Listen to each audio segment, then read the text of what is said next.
it going, everybody's Pilot Family? We are back with another FPL deadline-ish stream. Today it's Friday, the 10th of March, and we're going to be looking at how we did in Game Week 26. Take a look ahead to Game Week 27, a double game week, and the title of the stream, First of Three. Three very important game weeks, double game week 27, blank game week 28, and the big double game week 29. So we'll kind of take a look at all of that, kind of encompass everything. I did play my wild card. We'll see how that went, who I went with as well. We'll see what things turned out good, turned out bad, and we'll go through all of the things in between. We'll also talk about Steele versus Sanchez. Sanchez looks to be not the goalkeeper anymore, and I'm glad that I didn't go with him because now it looks like he potentially isn't the first choice goalkeeper for Brighton, which is very important considering there's a double game week this week. So we'll talk about all of that stuff as well as our predictions and differential picks for last week as well as this week. So without further ado, let's get into it.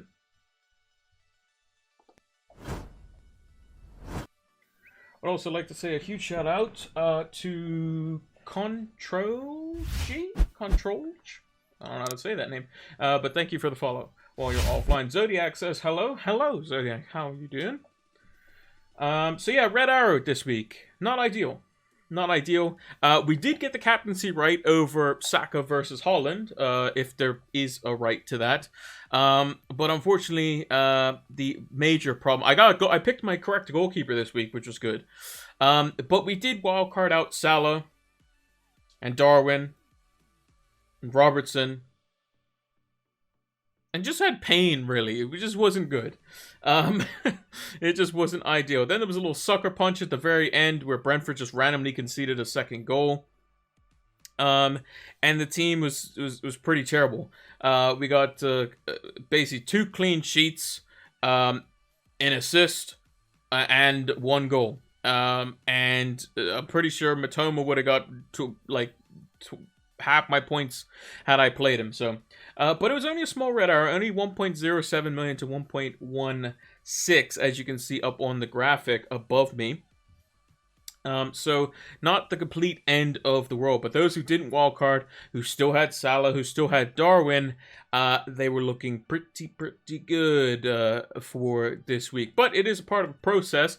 Last season, there was something very similar to this sort of thing, where those were basically banking on, I believe it was Arsenal to get a double game week, around like game week 19, where they would have played like Leeds and somebody else. I think it was Leeds and Chelsea, and people were looking to bench boost there. I think they only ended up having just the Leeds fixture, and they didn't do great in it, so it ended up being pretty flat overall. So a lot of people were potentially going to be doing that with the Game Week 27 fixtures this coming week at bench boosting, because there are some pretty good benches out there. But nonetheless, I'm going to hold strong and bench boost in 29, and then basically free hit whenever I feel like it, most likely 32. But let's run through the team. So we went with Kepa and De Gea. What was my reasoning for this? Well, the likelihood is I'm probably going to free hit in 32, and all the players that I want for 34, I'll have them by 34, and all the players that double, we already have a decent bit of them anyway. We already have Rashford. We have De Gea, who's going to start every game, even though he was very shaky last night in Europe. And then we're going to get Bruno Fernandes. I don't think Shaw necessarily starts both those games, especially if we're still in Europe, which is why I went to Gea. Kepa is Kepa. He's just going to keep playing. He's pretty good. Maybe bring in a Chelsea defender too. The triple Brentford that we decided on. Rico Henry, Ben Mee, and Ivan Toney. Ivan Toney was always going to be in there. Rico Henry was always going to be there. And there was either going to be Ben Mee, Pinnock, or Raya. Turns out Pinnock was the one to go for this last week. However, I do think Ben Mee's set piece threat is still quite good, and he's more nailed on than Pinnock would be, let's say, if rotation were to come to it. 2 Brighton players who went with the Stupinian, who got us a clean sheet, which was kind of good. I also kind of half did I didn't watch the games until after I came back.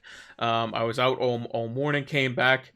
Yeah, to watch Matoma get 13 points was not ideal. To watch McAllister get points was not ideal.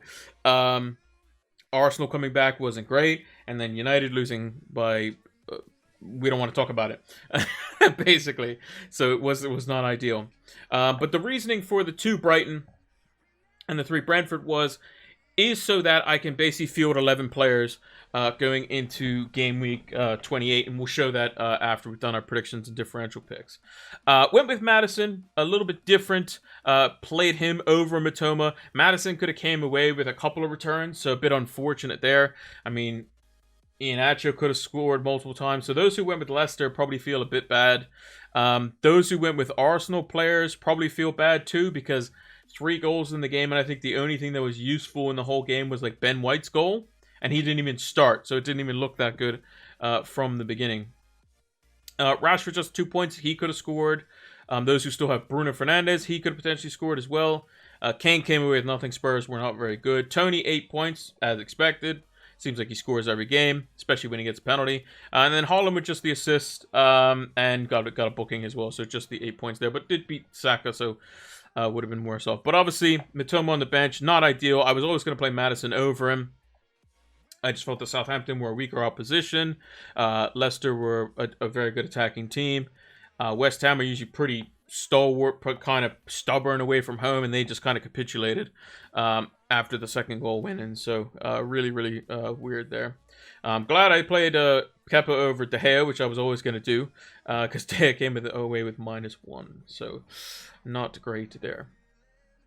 But I digress. We'll talk about that more in a bit. Let's go through our predictions and stuff, and then we can take, questions and we can bring up kind of concerns around the FPL community at the moment, and we can go through how like the team is going to basically unfold, as it were. So let's take a look at our predictions from last week, which is right here.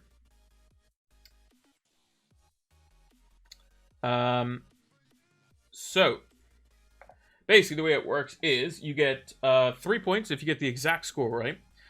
You get 1 point if it's just the result right. So had you predicted a win but it wasn't by that score line, you get 1 point, and if it wasn't it was anything but that, then you get 0 points. So last week we had 10 points, which is pretty good, but we were only 2 out of 5 on the differentials. I don't think it was much better this week on the differential front. But maybe the scores are a bit better. Let's see. So, Man City Newcastle got the 1 point there. Predicted 2-1, ended up being 2-0. So not really too wrong there. Arsenal did end up scoring 3 goals by the end of it, right at the last kick of the game. But Bournemouth did score 2, so just the 1 point there. So 2 results correct. Villa the 1-0, 1 goal win over Crystal Palace, although it was an own goal. We predicted 2-1, so we get the 1 point there as well. Brighton 2-0 over West Ham. They went ahead and doubled that, so we get the 1 point there. So 4 for 4 on results. Chelsea Leeds, I thought it'd be a 1-1, and the Chelsea would falter a little bit, but Chelsea grinded out with the 1-0. So we got that one wrong. Same as Spurs and Wolves. I predicted a 1-0 win for Spurs, ended up being the other way around. Leicester, again, disappointing, not very clinical. So we got that one wrong as well. We predicted 2-1, ended up being 1-0. Forest, Everton, we got the draw correct. Although I think Forest probably had the game going on a little bit longer, probably would end up beating Everton. So just the 1 point there. Man United, Liverpool, we don't want to talk about that. And then Brentford, Fulham, ended up being the 1 goal margin, but it was just 2-1. So we got that one correct. So we got 6 games correct, but only the 6 points because we didn't get any exact scores. A couple of close ones, though. And the differential picks was only one of them that I can tell. Clean sheet for Brighton was, because it was 4-0. Sanchez didn't play, which is a problem. Henry just the 1 point. Madison and Iheanacho unlucky to come away with nothing as well. So 1 out of 5 there. So let's write that one down. We've gone back to game week 24 days, which isn't great. Game week 26, 6 points, 1 out of 5 on the differentials. That was pretty bad. Looked good initially, but again, Leicester were not very clinical. Had a bunch of chances to score, and get goals in the game. They just didn't.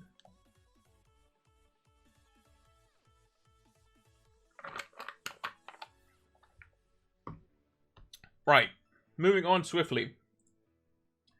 Move that out of the way. predictions for this week. So let's fly through these ones here. So it is a Saturday deadline this week. Standard 12:30 kickoff UK time.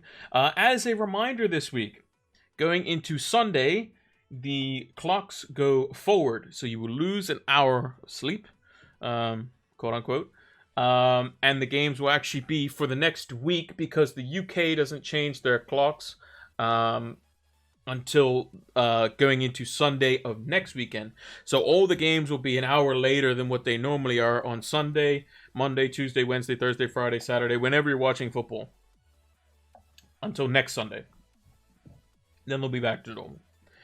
So keep an eye out for that. So like as an example, I think like the Champions League games start at like they'll start at only 3 hours behind UK time, my time. Bournemouth Liverpool. So we've gone with the 2-0 Liverpool. I wasn't gonna go crazy and be like, oh, they're gonna beat Bournemouth 9-0 again, like they did before, because they just beat United 7-0.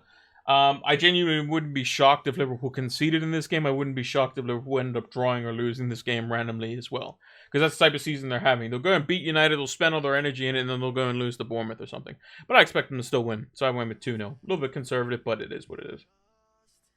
Brentford-Everton. I probably expect Everton to get a goal in the game, being that they aren't at home. But I think Brentford will win it. I've gone with the 2-1. Brighton, 3-0. think it should be pretty comfortable. They're probably going to smash Leeds, to be honest. Because Brighton are just flying at the moment, and the best attacking team in the league statistically at the moment. So, Leicester-Chelsea. A bit of a weird one, actually, because Chelsea can defend, but they can't really score. And Leicester can score, but they can't really defend. So, it's a bit of a weird one. I went with the 2-1. I just edged it for Chelsea. Just because Leicester aren't the greatest on set pieces, and Chelsea did score a set piece goal in their last game versus Leeds, who also aren't very good at set pieces. So, maybe Chelsea edged that one. Spurs versus Forest. Spurs crashed out of the Champions League, so they only have the league to play for now, because they got knocked out of the FA Cup as well. So they just have literally top 4 to play for. And if they don't make top 4, most likely Harry Kane's probably going to leave. To who that will be, probably United, maybe Newcastle, who knows. But I expect them to win this one against Forest. Forest, I think, has scored like 5 goals away from home all season, something like that. They're not great away from home, and I think Spurs will be able to handle them quite easily, so I've gone with 2-0. Palace, Man City. I think Palace typically do okay versus Man City. Zaha being back is a big boost for them, although they won't have Decore, who is suspended after picking up 2 yellows in Gameweek 26. So there's a big miss for them in the middle of the park. So I think that Man City will win it. I still think Zaha will probably get one on the break because City are still susceptible defensively. I can see City winning it going with 2-1, but they could probably be like 3-1 as well. Fulham Arsenal. I expect the game to be a bit closer, but I'm just kind of going with like, nah, Arsenal probably just end up rolling them over. 3-0. They had a few players rested / were out with illness or something, so they'll probably be back for the weekend. Whether they have Jesus or Nketiah back, that's another story, because they don't have a striker at the moment that can play there naturally, because Trossard's injured as well, which means you have to play the likes of Reece Nelson out wide because Smith Rowe's injured too. So they're starting to pick up a few injuries, which is a bit concerning for Arsenal come the latter stages of the season, going into middle of March, on into April, and then into May. They also drew 2-2 to Sporting Lisbon in the Europa League as well, although again slightly bit of a rotated team, and I think that could potentially be faltering in the cracks. Only just barely beating Bournemouth, getting that last minute goal. It could be an interesting one, but I think they'll win comfortably. No Paulinho for Fulham means they're going to be fairly open. They're going to try to attack at home, as they should, but I think Arsenal will probably pick them apart. So I've gone with 3-0. United to beat Southampton. They bounced back in midweek as well in Europa League, winning 4-1 versus Betis at home. The tie is pretty much over, you would think, having a 3-goal advantage. Although, never say never. Spanish teams are very good at home. So, could be interesting. And Betis are 5th in La Liga, but they're missing Fekir, who's a big miss for them. So, I think he's done for the season. So, should be fairly straightforward there. So in theory, United should be able to play their best team versus Southampton and then Fulham the following weekend in the FA Cup and kind of rotate their team a little bit and use players as they see fit in midweek for the second leg of the Europa League round of 16.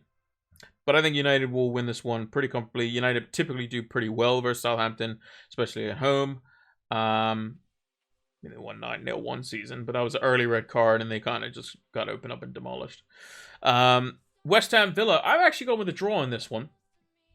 I think Villa do typically, or at least seemingly, they play better when they're at home. West Ham should be looking to be a bit more solid at the back this time. I think David Moyes will probably look to be a bit more defensive, having been opened up by 4 goals. Really, really weird, that one. Versus Brighton, just they played a back 4. It didn't really work out. They underestimated Brighton for sure, and I just think that he'll probably go a bit more pragmatic because pace can definitely hurt them, even though they are at home. So I expect like a 1-1, maybe even a 0-0. Who knows?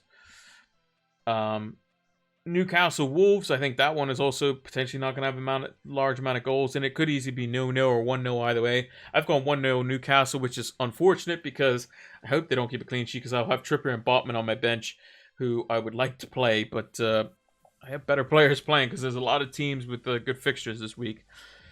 And then moving into the doubles, we got Brighton Crystal Palace. I've gone with 3-1 in favor of Brighton. Zaha will always score versus Brighton, seemingly, but I think Brighton will win the game. And then Brentford will keep a clean sheet versus Southampton, in my opinion, 2-0 for that one. The clean sheet and the differential picks, I've gone with some a bit rogue ones. Clean sheet, I've gone with Brentford. I think they're the most likely to keep a clean sheet this week, especially since they're playing Southampton, assuming they don't give a free kick away to James Ward-Prowse. I've gone with Steele in goal as the differential goalkeeper this week because a lot of managers went with Robert Sanchez, who seemingly is now second choice, which is very interesting. So Steele at 3.9%, or was it 3.9% or 0.9%? I'm not even sure. I don't think it was. Actually, let me double check that. I might have done that wrong. He might not be 3.9. He might be 0.9. Yeah, he was 0.9%, sorry. 0.9%. Way cheaper than I thought. Way cheaper than I thought. So let's move back to that. So, yeah. Then I've got Ethan Pinnock, 1.1%. He's the lowest percentage ownership out of the 3 defenders we were looking at, whether it be Rico, Henry, Ben Mee, or himself, excluding Raya, being he's a goalkeeper. Got the goal as well for Brentford. In one of their 3 goals, even though they didn't keep a clean sheet, he came away with a good chunk of points there. Midfielders, I know he's not below 5%. I was going to go with McAllister, but I've gone with Zaha because everyone forgets about Zaha in games where they just forget about Crystal Palace, and then he ends up coming away with a good score. Mind you, Zaha usually plays well against teams that are pretty good. However, he's playing against 2 teams that are pretty good in Brighton and Man City, teams that are going to be on the front foot, so I wouldn't be surprised if Zaha did well this week. So yeah, a bit of a differential pick there, even though he is 7.5% owned, and more owned than McAllister. And then lastly, Ferguson from Brighton, 2.1%, very good cheap budget enabler forward at 4.6. So yeah, those are the clean sheet and the differential picks there. Let me move that out of the way. Put the team up on the screen. Mono says, hey man, evening, hope all is well. Everything is good on my end, apart from we had a red arrow this week, which is never ideal off of wildcard. Last game week was usually a disaster. That's usually how it goes for wildcards, unfortunately. That's usually how it goes. Just going to be bringing up the...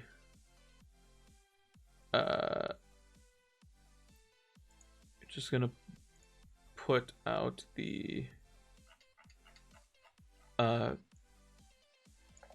predictions and differential picks over on Twitter so that y'all can see them.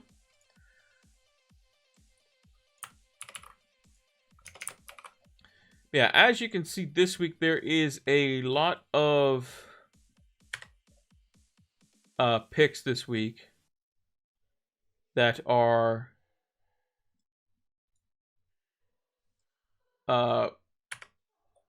really, really close.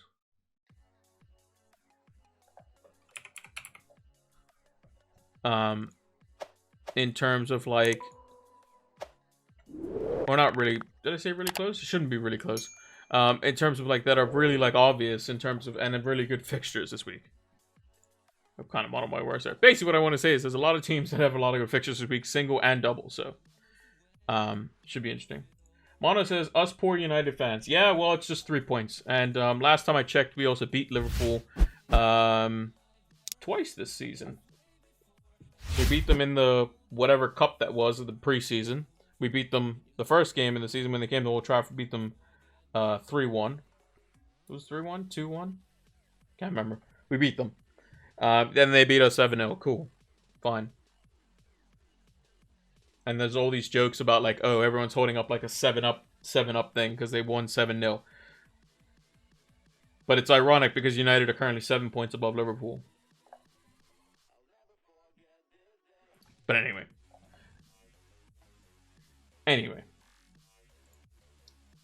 So, let's get on to the team currently as it stands. So this is our team. So we got De Gea at home to Southampton in goal. We got Estupinian with his double. We have Ben Mee. We have Rico Henry. Is it Rico's first name? I don't even know. Yeah, it is Rico. We have Mitoma. We have Saka, Martinelli, Rashford, Haaland. Tony is the captain at the moment with Harry Kane.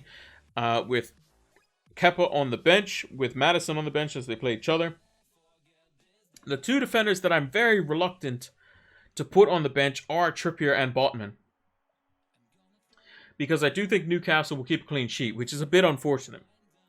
And it's like, who do I bench? Do I really want to bench Martinelli, potentially playing through the middle? Do I want to bench Saka? I don't really think so. So, and I'm not going to bench any of my double game week defenders. That's definitely not going to happen. I mean, do I bench Haaland? No, because the last time he played Crystal Palace, he scored 3. And Rashford at home to Southampton, I don't think I'm benching him either. So, this week was always going to be bad for benches. I mean, there's going to be some teams that will have...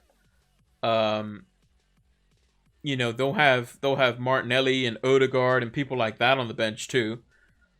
So like as an example, I could easily have instead of Botman, I could have Gabriel. Instead of Maddison, I could have Odegaard. I can have McAllister. McAllister will come in. Martinelli will go on the bench. You know, so there are some worse benching headaches than mine. So I put Trippier ahead of Maddison because I think he's more likely to get points than Maddison will.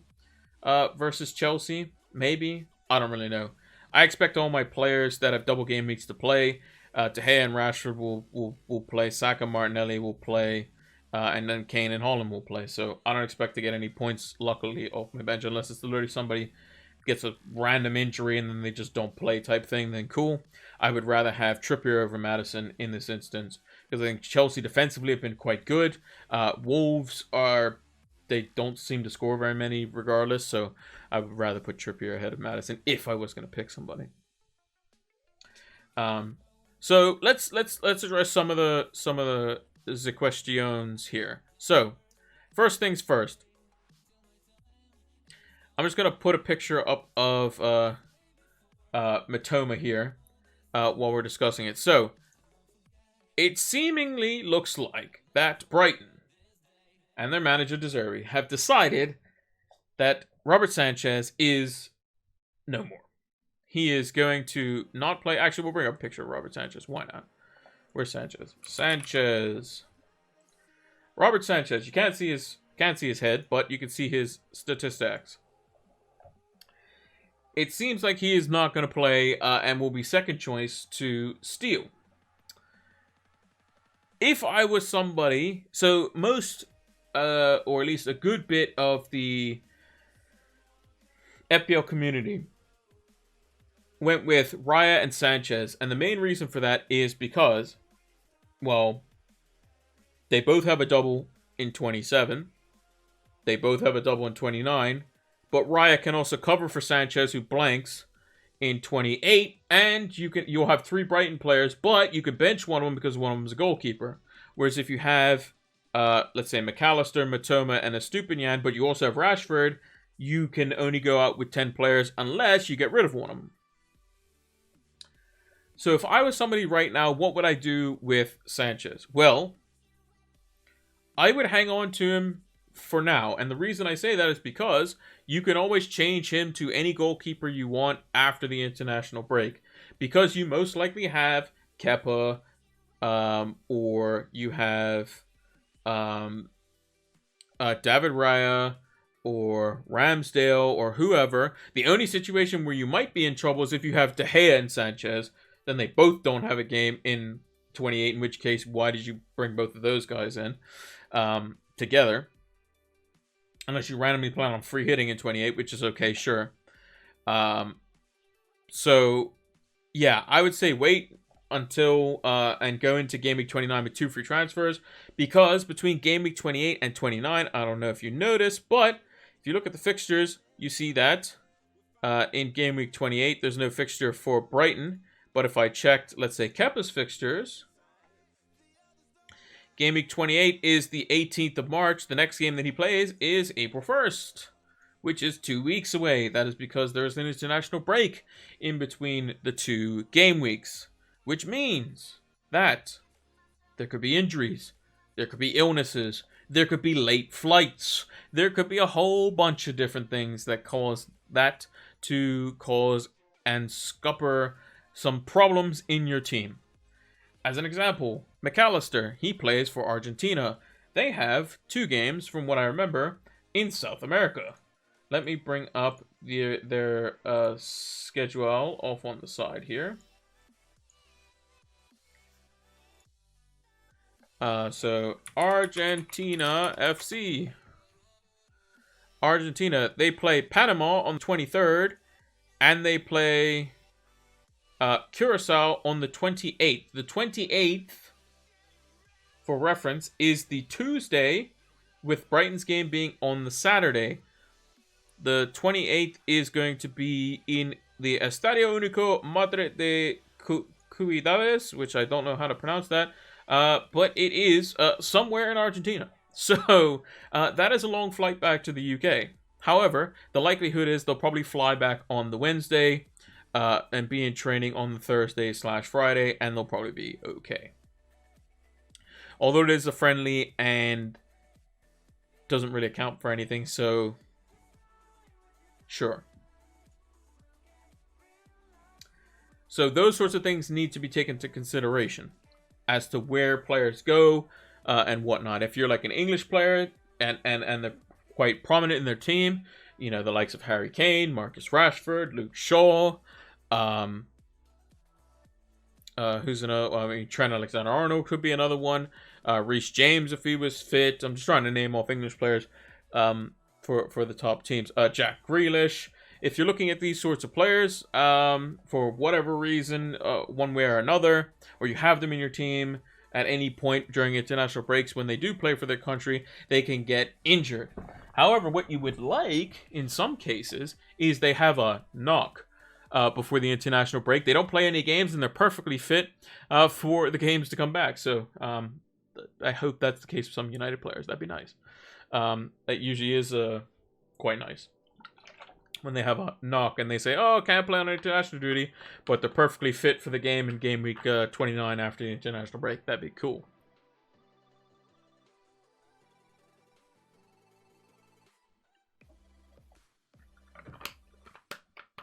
So, just one to keep an eye on. So, with Sanchez, I would say hang on to him. As long as you have a goalkeeper that can play. I mean, the likelihood is you have a goalkeeper that's either very good single game weeker this week. If you went with Kepa and Sanchez, I think you just play Kepa anyway. If you went Ryan Sanchez, you obviously play Raya. He's got a double. I wouldn't move straight to Steele, to be honest, because, you know, he could have a couple of bad games, and then Sanchez comes back in or looks good over the international break, and then Sanchez comes back in the team. Who knows? We'll see. So I would say kind of hang on to it. As long as you have a goalkeeper to play in 27 and 28, even if they're not a double game weeker, I think you just kind of chill on it for the time being. That would be my recommendation.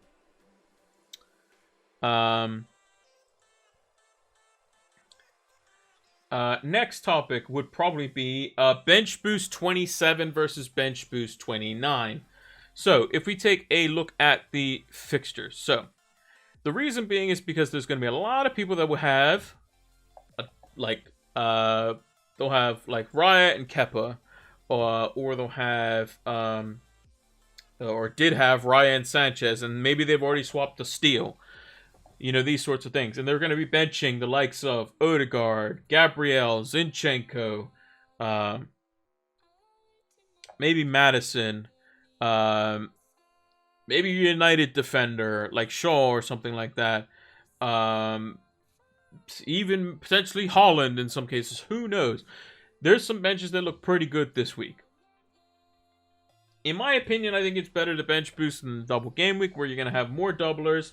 And remember, your bench boost is not going to be... So, like, I can't just do something like this, be like, oh, yep, I got my benches. My bench has got 3 doublers on it. I mean, it doesn't, though, because I wouldn't play those players over the doublers, would I? Under no circumstances, pretty much. You know? So, for me, a bench boost is not an option this week because of the fact that I have single game weekers. I don't think Madison's going to do well versus Chelsea anyway. Yes, I could have 2 6-pointers on the bench, but I could definitely have more points in Game Week 29. So for me, it's not. If you have the likes of, let's say, instead of in my team, you had... well, let's bring it up in the transfer planner. So this is my team in the transfer planner. Currently, let's say, so Mitoma would be in for Madison. De Gea would be in for Kepa. So let's say instead of Kepa, I had Raya. Let's say. So,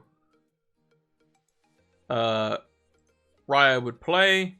Let's say instead of Henry or Ben-Mee, I had, we'll go with Gabriel. Let's say instead of Madison, I had McAllister. Well, McAllister's going to play over Martinelli. And let's say I had... Well, I mean, Kieran Trippier will probably play over Gabriel. But if you look at that bench, you got Southampton at home for De Gea. You got Martinelli and Gabriel versus Fulham away, and then Botman at home to Southampton as well. That is a legitimate option to say, you know what, I could probably bench boost that. And those are the players I would legitimately bench. So that's the kind of thing that that a lot of us are looking at. And those have even gone and got rid of their goalkeeper or whatever already, and they brought in Steele. I mean, then you have, doublers there as well. Let's say instead of McAllister, this was just trying to think who would be a player that could be in this position. I mean, maybe you took a punt on Zaha, or it could be literally anyone, right? You would probably bench boost that too, or you could bench boost that. So that's kind of how I see it. If your bench kind of looks at it, then you can make the decision. But for me, if we take a look here, I wildcarded with full intentions of bench boosting in 29. And this is the reasons why. So De Gea comes in over Kepa, has the better fixture. Mitoma comes in over Madison. Trippier goes ahead on the bench. Tony is most likely going to be the captain, either him or Mitoma. We roll the transfer, off we go. Also, for reference, I have 0.5 million in the bank. Same here as well. Game week 28, Trippier comes in for Estupiñán. Kepa comes in for De Gea. Botman comes in for Mitoma. Madison comes in for Rashford. And then we would get rid of Holland. It would be just for the 1 week. And we could go to Solanke. We could go to Ollie Watkins. We could go to Iheanacho. We could go to Danny Ings. There's a bunch of different players we could go for. If we did go for the likes of Ollie Watkins, we would have to go for Solly March specifically. We could not go for McAllister later on if we wanted to.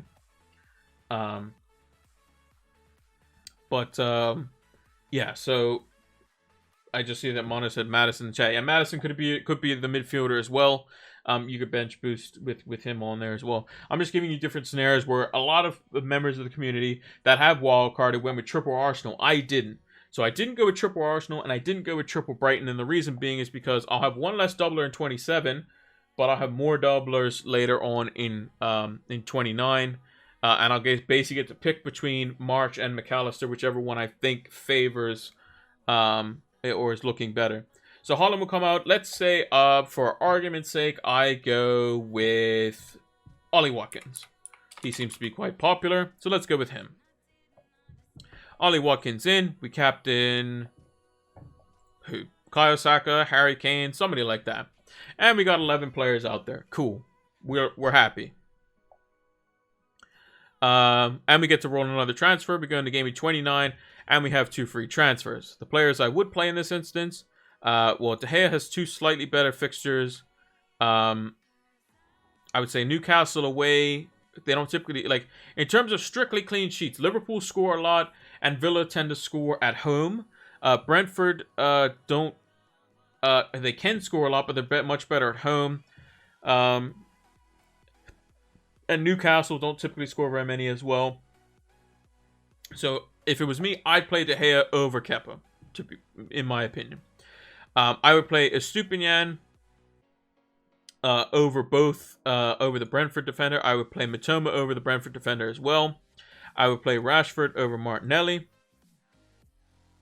I would probably play, if I had to pick between Kane and Saka, I would play Ben Mee over Saka, as an example. This is where we're going off here. 2 free transfers. Martinelli comes out for Bruno Fernandes, who has a double, who I would then play over said Saka that we mentioned. Saka would then come out, and I would pick Solly March, and I'll show you why I picked Solly March in a second, rather than McAllister. So Solly March would probably play over Ben Mee, as an example. I say that Brentford are less likely to keep a clean sheet versus United and Brighton both away than Newcastle are versus West Ham specifically. And then if I want to take an additional hit, I could bring in an additional striker instead of Harry Kane and bring in somebody there if I wanted to. But I would probably bench boost that, let's say. 2 free transfers, 4.7 million in the bank. And like we said before, remember the reason we brought in March, we have 1 free transfer the following week. Kane would come back in for Mitoma, who plays Spurs away. We would probably play one of each Newcastle and Brentford defender. De Gea would probably play at home versus Everton. Maybe Estupiñán plays versus Spurs just for a little bit of something. Maybe Mitoma plays in here. But the one player we would bring back is Erling Haaland. And we could do that for Tony straight up if we went for Watkins and then March, respectively. Because if you look at Brentford's fixtures, they have Newcastle, but defensively they have Wolves, Aston Villa, Forest, which are good defensive-minded fixtures. So we don't mind hanging on to Ben Mee and as I've heard some of my relatives call him Henri down the back. And that team looks pretty good. If we did go McAllister, we would have to get a cheaper forward, unless we did take a hit additionally for Harry Kane as well. So that's kind of the sort of spectrum that we're living in for this. And then further on, Gameweek 31, if we go down here and hit set projected fixtures, you know, you have triple Brighton that would come in and all that sort of stuff too. So Mono has Raya, Pinnock, Estupiñán, Trippier, Mitoma, March, Saka, Rashford, Kane, Haaland, and Tony, with Pope, Madison, Gabriel, and Botman on the bench. See, like, that's a decent bench boost if you wanted to go for it too. It's decent. Next week, Felix. Oh yeah, even João. Yeah, I even forgot. I could go João Felix if I wanted to, instead of instead of Ollie Watkins. I don't even know how much. So Watkins, how much is João Felix? João Felix 7.6. How much is Watkins? What, 7.3? So if I went João Felix, I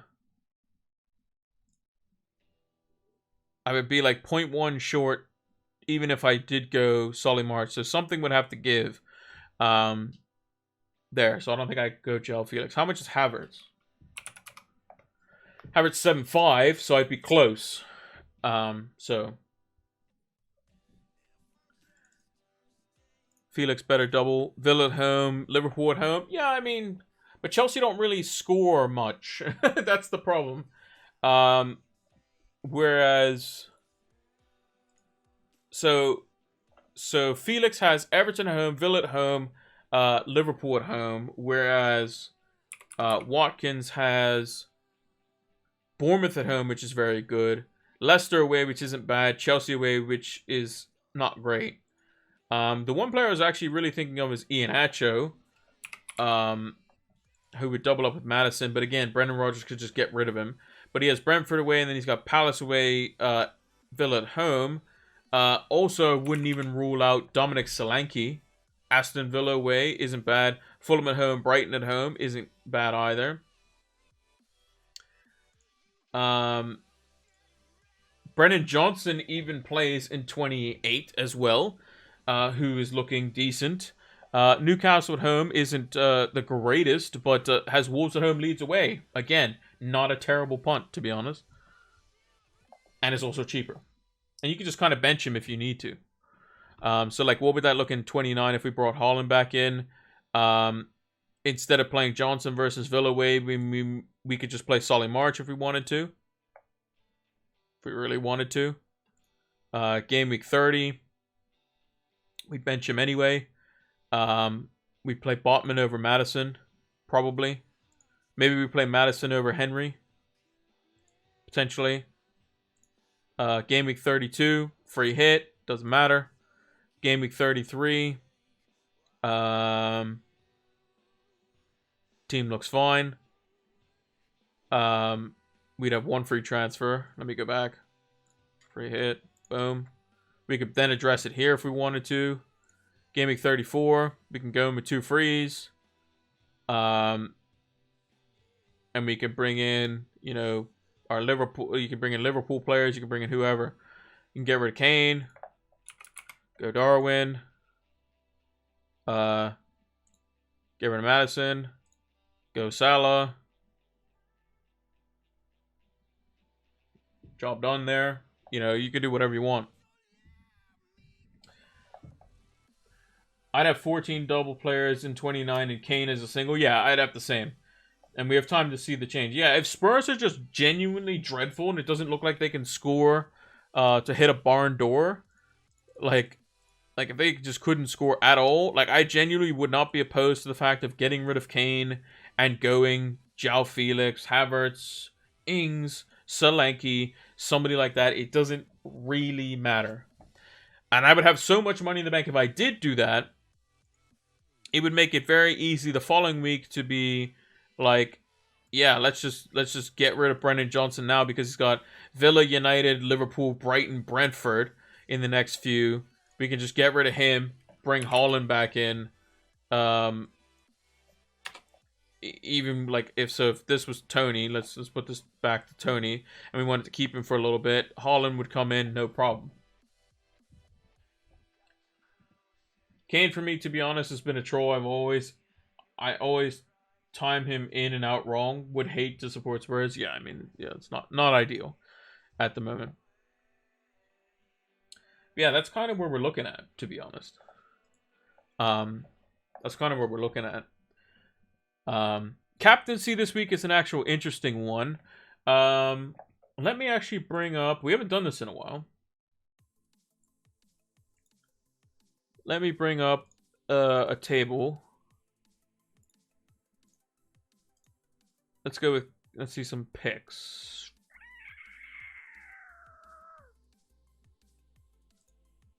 Nope, that's not what I wanted.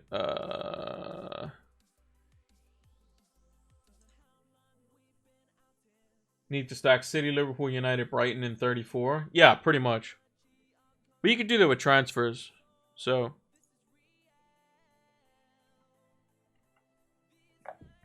just trying to get into the Fantasy Football Scout members area.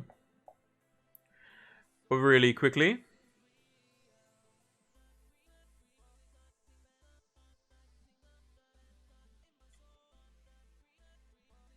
Here we go.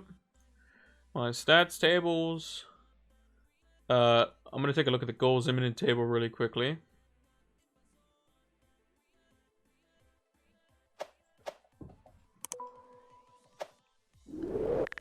So yeah, players that are on the goals imminent table that could be captainable this week. I mean, apparently, like Ronaldo's still on there. But those who have the highest XG delta, I mean, McAllister's top because he's had 5 big chances and 4 of them which he's missed. Who else will be on here who we could captain? Solly March is on there as well. So again, options.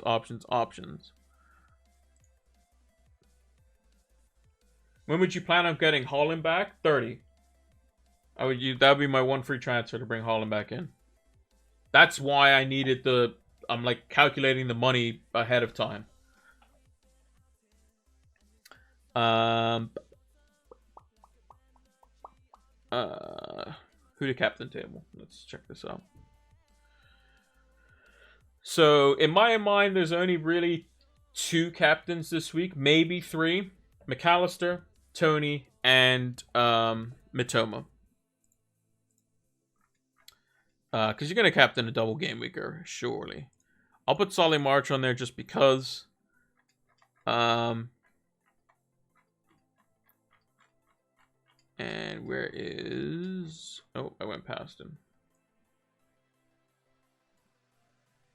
Ivan Tony. There he is.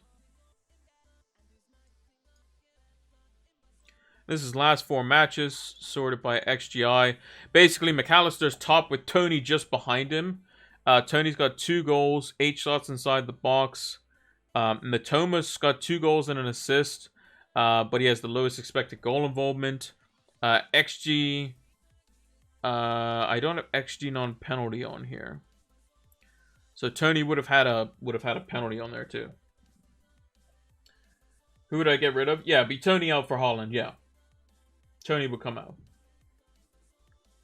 Unless I got rid of Kane and then there was more money to do it. But yeah, so in terms of expected goal involvement at the moment, it would be McAllister's and Tony are basically tied. Then Solly March, then Mitoma.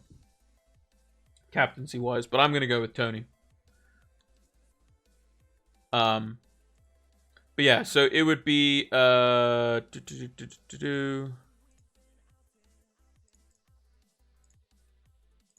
instead of Brennan, yeah, so if I brought in Brennan Johnson or something like that, and then at 29 I did get rid of Kane, and I got rid of him for like Solanke or something like that, then I could get Johnson back out because he has bad fixtures, and then I could play Haaland. But if I didn't do Brennan Johnson and I did something a bit more normal and I did Watkins, and I didn't do Kane, and I just did that as an example, in Game Week 30, I would do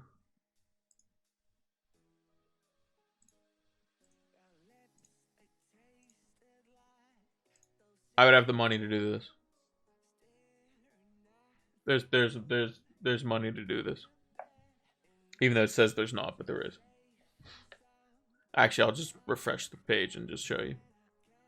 So 27 it's the same. 28 Haaland for Watkins. 29 Saka for March. Martinelli for Bruno. Game Week 30 Tony for Haaland. sometimes the prices bug if you sell people and then bring them back and that sort of stuff. You'd have to do Kane? Well, there you go. That's why I kind of calculated the fact that I would be using the money to bring Bruno in and probably keep him. Because United have doubles and Brighton. So yeah, 31 will probably be like a, you know, Maddison to Foden angle. 32 would probably be not a whole lot. 33 would probably be like some small move. 34. See, that's the thing. If I got a City midfielder, I couldn't bring in Salah. Which might be a mistake. But I would definitely do like Kane to Darwin. I could do like Ben Mee to Trent. De Gea's fixtures are fine. And I can just play Trippier, Matoma over Watkins. So like that, I think is perfectly fine. Could I get another potentially double game week defender in there? Yeah, maybe if I did. Or how would I be able to slice in? If instead of, oh yeah, it would be like not Trippier. It would be like Botman out for, I don't know, like Ake or whatever City defender I think is gonna play twice. Something like that would be what we would do to have doublers out there.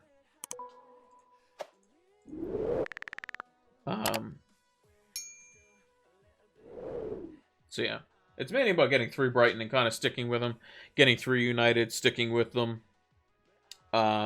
Maybe some Chelsea in there, you know. It's pretty kind of intense, but at the moment, not too much. Just playing what we have in front of us. So we got De Gea in goal, Estupinian, Ben Mee, and Henry, as it were.